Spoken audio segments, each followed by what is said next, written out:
Friends, GST में बहुत change आ रहा है और जैसा कि आप लोगों को मालूम है कि 1 अक्टूबर से आप लोगों को ई इनवॉइस भी बनानी है जिन लोगों का टर्नओवर 10 करोड़ रुपए से अधिक है। उसके साथ ही साथ 1 अक्टूबर 2022 से आईटीसी के भी नियम चेंज हो रहे हैं। तो जो आईटीसी के नियम चेंज हो रहे हैं वो हमारे लिए भी जानना आवश्यक है और आईटीसी हमें कब तक क्लेम कर लेनी है और लास्ट ईयर की आईटीसी क्लेम करने के लिए क्या नियम है और जो प्रेजेंट टाइम आईटीसी है उसके लिए क्या नियम है, तो उसके संबंध में हम लोग डिस्कस करने वाले हैं। सबसे पहले हम देखते हैं कि एक जो चेंज आया था उसका नोटिफिकेशन आया था और वो नोटिफिकेशन इफेक्टिव हुआ 1 अक्टूबर 2022 से। और उसमें जो कंफ्यूजन्स थे उन कंफ्यूजन्स को दूर करने के लिए एक प्रेस रिलीज आया है जो कि बहुत ही महत्वपूर्ण है और इसमें आईटीसी के संबंध में बहुत विस्तृत रूप से बताया गया है। तो आइए देखते हैं, ये जो प्रेस रिलीज है ये है आपका 4 अक्टूबर 2022 का wide notification number 18/2022, central tax dated 28/9/2022 को।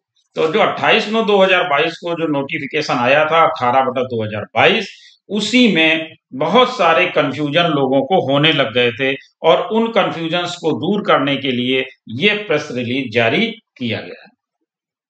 अब जैसा कि आप लोगों को मालूम ही है कि अभी तक जो हम लोग आईटीसी क्लेम करते थे वो आईटीसी क्लेम करने के लिए हमें, जैसे कि हम 2021-22 की बात करें तो 2021-22 की आईटीसी हमें क्लेम करनी थी 30 सितंबर 2022 तक। यानी जो रिटर्न हम सितंबर का फाइल करने वाले हैं यानी सितंबर 2022 का, जिसकी की ड्यू डेट है 20, 22 और 24 तारीख, जिसमें भी हम फाइल करते हैं, तो उस डेट तक ही हम आईटीसी क्लेम कर सकते थे 2021-22 की। अब जब नोटिफिकेशन आया उसमें डेट आ गई 30 नवंबर 2022। देखिए, वीडियो में अंत तक रहिएगा क्योंकि इसमें बहुत सारे कंफ्यूजन हैं और उन कंफ्यूजन को मैं दूर करने का प्रयास करूंगा। तो जो 30 नवंबर 2022 की डेट आ गई है वो 30 नवंबर 2022 क्या है, वहां कौन सी आईटीसी हम क्लेम कर सकते हैं और कौन सी आईटीसी हम क्लेम नहीं कर सकते हैं, तो अब थोड़ा सा ध्यान से सुनिएगा। Thereby, the time limit for the following compliances in respect of a particular financial year has been extended and fixed as 30th November of the next financial year or furnishing of the relevant annual return whichever is earlier।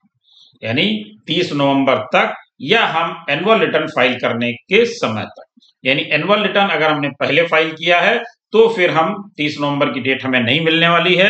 जब हमने annual return file कर दिया उसके बाद कोई भी amendment नहीं कर पाएंगे। तो 30 नवंबर या एनुअल रिटर्न। अब बात करते हैं relevant section of the finance act 2022 और बात करते हैं corresponding provisions of the CGST act 2017 and corresponding compliances requirements. अब जो ये लेकर के आए हैं, किस किस के लिए लेकर के आए हैं, इसको भी आप ध्यान से देख लीजिए कि किस पे लागू होगी और किस पर लागू नहीं होगी। देखिए, पहला जो है वो सेक्शन 16 सब सेक्शन 4 से रिलेटेड है। तो सेक्शन 16 सब सेक्शन 4 में क्या है, claiming of ITC in respect of any invoice और debit note in the return. यानी अगर किसी इनवॉइस की हमारी आईटीसी रह गई है या डेबिट नोट हमारा रह गया है, उसकी एंट्री हमने नहीं की या उसकी आईटीसी क्लेम नहीं की है, तो हम क्लेम कर सकते हैं। दूसरी बात इन्होंने की सेक्शन 34 सब सेक्शन 2 की, जिसमें है declaration of the details of credit note in the return. अब अगर क्रेडिट नोट रह गए हैं तो वो सेक्शन 34 सब सेक्शन 2 में, यानी उसके लिए भी हमारी डेट 30 नवंबर है।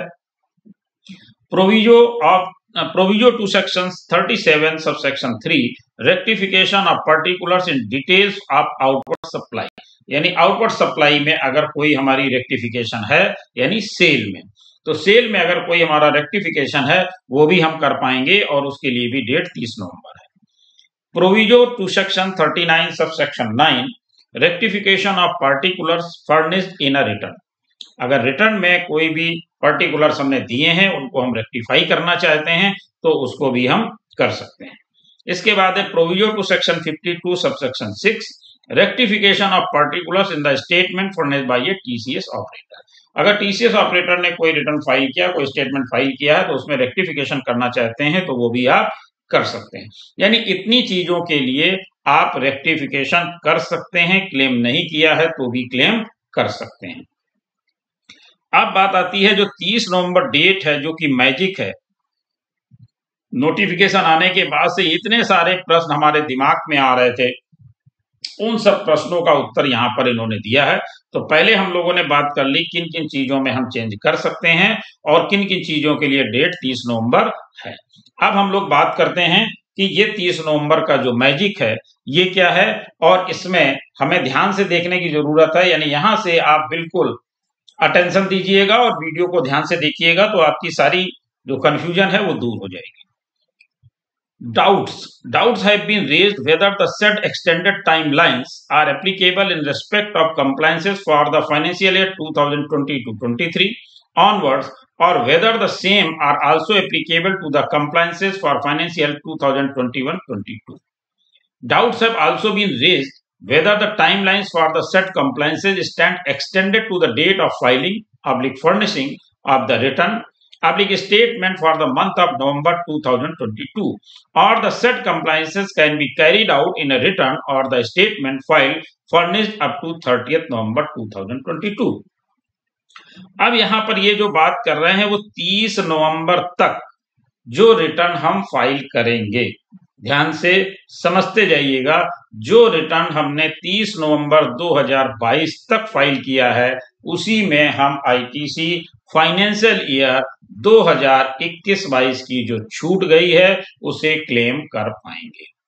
अब बात आती है कि जो हमारे मंथली फाइलर्स हैं वो मंथली फाइलर्स क्या करेंगे, यानी वो अपना अगर अक्टूबर का रिटर्न फाइल कर रहे हैं और अक्टूबर की ड्यू डेट उनकी आ गई 20 नवंबर, तो वो 20 नवंबर से लेकर के 30 नवंबर के बीच में भी अगर फाइल करते हैं तो उन्हें लेट फीस तो देनी पड़ेगी, लेकिन उसके साथ साथ वो आईटीसी क्लेम फाइनेंशियल ईयर 2021-22 की भी कर पाएंगे। अब यहीं पर बात अगर आए कि 30 नवंबर तक हमने नहीं फाइल किया, 1 दिसंबर को फाइल किया, तो फिर आपको आईटीसी फाइनेंशियल ईयर 2021-22 की नहीं मिल पाएगी। अब आगे हम बात करेंगे, साथ ही साथ जो क्वार्टर रिटर्न फाइलर्स हैं सबसे ज्यादा सावधान उन्हीं को होना है। जो क्वार्टर रिटर्न फाइलर्स हैं वो बहुत ध्यान से इस चीज को समझ लें कि उनके लिए व्यवस्था बिल्कुल अलग है। क्या अलग है? In this regard it is clarified that the extended timelines for compliances listed in para 2 are applicable to the compliances for the financial year 2021-22 onwards. It is further clarified that the said compliances in respect of financial year can be carried out in the relevant return or the statement filed furnished up to 30th November of the next financial year. यानी 2021-22 का next financial year हो गया 2022-23 और 2022-23 के 30 नवंबर तक वो return file कर सकते हैं।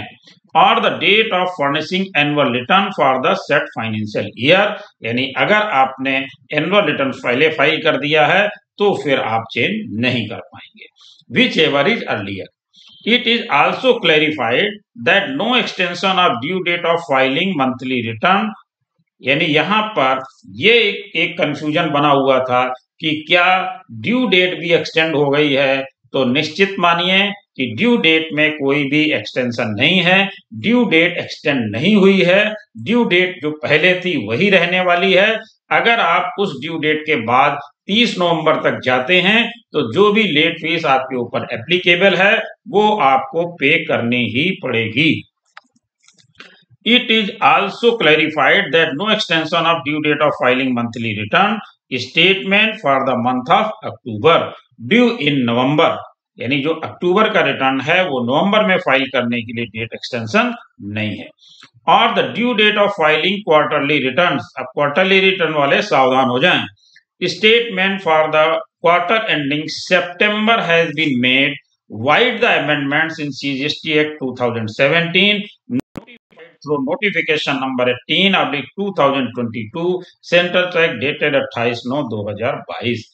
यानी जो क्वार्टरली रिटर्न फाइलर हैं, यानी क्यूआरएमपी स्कीम जिन्होंने ले रखी है, उनके लिए जो डेट है वो जो पहले थी वही अभी भी है। केवल एक्सटेंशन क्या है वो समझ लेते हैं। यानी उनको सितंबर का रिटर्न जो कि अक्टूबर में फाइल करना था उसमें ही क्लेम कर लेनी चाहिए। लेकिन अगर वो उसमें क्लेम नहीं कर पा रहे हैं तो उनके लिए भी समय है 30 नवंबर तक का। लेकिन चूंकि आपकी सितंबर रिटर्न की ड्यू डेट है 22 तारीख 24 तारीख, जिसमें भी आप फाइल करते हैं, तो मान लीजिए आपकी 24 तारीख है और 24 तारीख तक आपने फाइल नहीं किया, तो आपके पास समय सीमा जरूर 30 नवंबर तक है, लेकिन आपको 24 तारीख से लेकर के 30 नवंबर तक की लेट फीस देनी पड़ेगी। तो आप लोग जरूर सावधान हो जाएं, क्योंकि जो मंथली रिटर्न फाइलर्स हैं उनको तो इसका लाभ मिल रहा है, क्योंकि वो अक्टूबर का रिटर्न भी नवंबर में फाइल करेंगे और नवंबर में भी उनको 20 नवंबर तक टाइम मिल रहा है, लेट फीस के साथ 30 नवंबर तक का टाइम मिल रहा है। लेकिन जो क्यूआरएमपी स्कीम में है, क्वार्टर रिटर्न फाइलर्स हैं, वो जरूर से जरूर ध्यान रखें कि वो सितंबर का जो रिटर्न अक्टूबर में फाइल कर रहे हैं उसी में उसको क्लेम कर लें। अदरवाइज अगर वो अपना रिटर्न लेट करते हैं तो उन्हें 30 नवंबर तक आईटीसी का लाभ तो मिलेगा, लेकिन साथ ही साथ लेट फीस अदा करनी पड़ेगी। आप लोगों को क्या विचार हैं इस संबंध में कि क्यूआरएमपी स्कीम में जो लोग हैं उनके लिए ये एक समस्या हो सकती है, उनसे इस तरीके की भूल हो सकती है? तो मेरा ख्याल है सरकार को इस ओर भी ध्यान देना चाहिए था कि उन लोगों को जब नवंबर तक टाइम यहाँ दिया जा रहा तो उन लोगों को भी टाइम देना चाहिए था कि वो दिसंबर का जो रिटर्न यानी क्वार्टरली रिटर्न फाइलर हैं तो अक्टूबर नवंबर दिसंबर का जो रिटर्न फाइल करें उसमें वो सुविधा उनको मिलनी चाहिए थी। आप लोगों के क्या विचार हैं कमेंट बॉक्स में जरूर बताइएगा और इस बात का ध्यान रखिएगा। Thank you.